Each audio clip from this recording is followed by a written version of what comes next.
ತಳಿಗಳಿಗೆ ಔಷಧಿ ಹಾಕ್ತಾ ಇದೀರಾ ಅಂದ್ರೆ ಫಸ್ಟ್ ವಿಡಿಯೋನ ನೋಡ್ಕೊಬಿಡ್ರಿ, ಆಮೇಲೆ ವಿಡಿಯೋ ನೋಡಾದ್ಮೇಲೆ ಔಷಧಿಗಳು ಹಾಕಿ. ಅಂದ್ರೆ ತುಂಬಾ ಜನಕ್ಕೆ ಏನಪ್ಪಾ ಅಂತಂದ್ರೆ ನಾನು ಯಾವ ತರ ಔಷಧಿಗಳನ್ನ ಯೂಸ್ ಮಾಡ್ತೀನಿ ಮತ್ತೆ ಔಷಧಿಗಳನ್ನ ಯಾವ್ಯಾವ ತರ ಹಾಕ್ತೀನಿ ಅಂತ ಹೇಳಿದ್ರು ಕೂಡ ತುಂಬಾ ಜನ ಮಾಡೋದೇನಪ್ಪ ಅಂತಂದ್ರೆ ಬ್ರೋ ಅದು ಹೇಗೆ ಮತ್ತೆ ಅದು ಹೇಗೆ ತಿರ್ಗಾ ಹಾಕೋದು ಹೇಗೆ ಮತ್ತೆ ಏನು ಹಾಕಬೇಕು ಇಂತು ಎಲ್ಲ ಕೇಳ್ತಾ ಇರ್ತೀರ. ಪ್ರತಿ ವಿಡಿಯೋದಲ್ಲೂ ಔಷಧಿ ಬಗ್ಗೆನೇ ಹೇಳಿರ್ತೀವಿ ಮತ್ತೆ ಪ್ರತಿಯೊಂದು ವಿಡಿಯೋದಲ್ಲೂ ಯಾವ್ಯಾವ ಥರ ಯೂಸ್ ಮಾಡಬೇಕು ಯಾವ್ಯಾವ ಥರ ಔಷಧಿ ಹಾಕಬೇಕು ಪ್ರತಿಯೊಂದನ್ನು ಹೇಳ್ಕೊಟ್ಟಿರ್ತೀವಿ. ಆದರೂ ತುಂಬ ಜನ ಕಸ್ಟಮರ್ಸ್ ಏನಪ್ಪ ಮಾಡೋದು ಅಂತಂದರೆ ಕಸ್ಟಮರ್ಸ್ ಆಗಲಿಲ್ಲ ಫಾಲೋ ಮಾಡ್ತಾರೋದೇನಪ್ಪ ಅಂತಂದರೆ ಬ್ರೋ ಯಾವ ಥರ ಅಂತ ಕೇಳ್ತಾನೆ ಇರ್ತೀರ.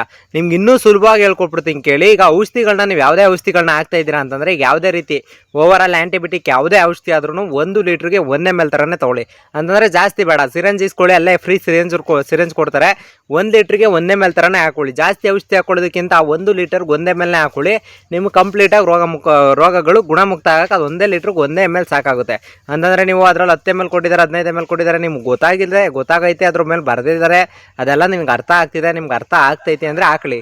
ಇಲ್ಲ ಅರ್ಥ ಆಗ್ತಿಲ್ಲ, ಅದೆಲ್ಲ ನಮಗೆ ಒಂದು ಸ್ವಲ್ಪ ಆಗಲ್ಲ, ಅದೆಲ್ಲ ನಾನು ಓದಿಲ್ಲ ಮತ್ತು ಅದ್ರ ಬಗ್ಗೆ ತಿಳ್ಕೊಂಡಿಲ್ಲ ಅಂತಂದರೆ ಕಂಪ್ಲೀಟ್ 3 ಡೇಸು ಅಂತಂದರೆ ಒಂದಿನ ಅಲ್ಲ, ಕಂಪ್ಲೀಟ್ 3 ಡೇಸಲ್ಲಿ ನೀವು ಕಂಪ್ಲೀಟಾಗಿ ಈಗ 3 ದಿನ ಏನಿರುತ್ತೆ 3 ದಿನಗಳ ಕಾಲ ಕಂಪ್ಲೀಟಾಗಿ ಆ ಆ್ಯಂಟಿಬಯೋಟಿಕ್ ಯಾವ್ದು ಯೂಸ್ ಮಾಡ್ತಾ ಇರ್ತಾರೆ ಕಂಪ್ಲೀಟಾಗಿ 3 ದಿನ ಹಾಕ್ಬಿಡಿ.